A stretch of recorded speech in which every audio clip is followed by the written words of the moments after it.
Sa mga naghahanap po dyan ng kanilang mother file, ito na po ang kasagutan. Sa unang 4 na numero ng inyong MB file na hawak nyo ay 0477.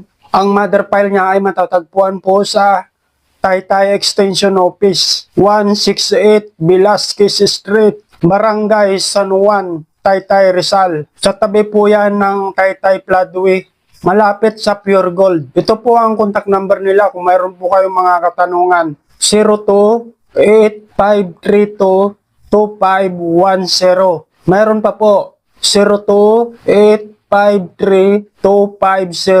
Para naman po sa 0488, ang mother file niya ay matatagpuan po sa Cainta Extension Office. Sa loob po yan ng Basar City, 9 GMC Compound, Felix Avenue, Barangay Santo Domingo, Cainta, Rizal. Ito po ang contact number nila, 0917-515-5081.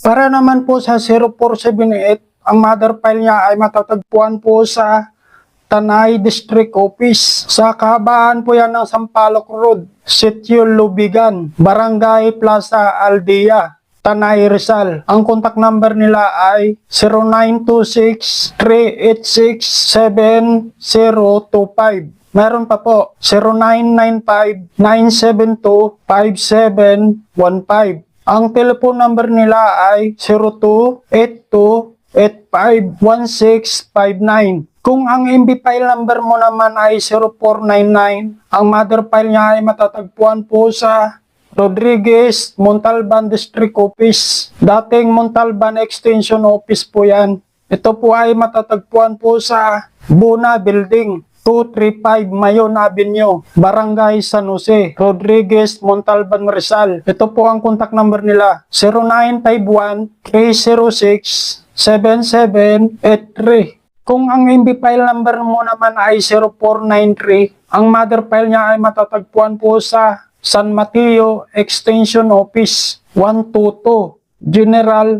Luna Street, Barangay Amped 1, San Mateo, Rizal. Sa pagitan po yan ng Shell Gasoline at RCBC. Ito po ang contact number nila, 0953-836-8216. Okay guys, hanggang dito na lang po. Kung mayroon po kayong mga katanungan na hindi ko po nabanggit, mag-iwan na lang po ng mensahe para alam din po ng ibang manonood. Hanggang sa muli, bye-bye!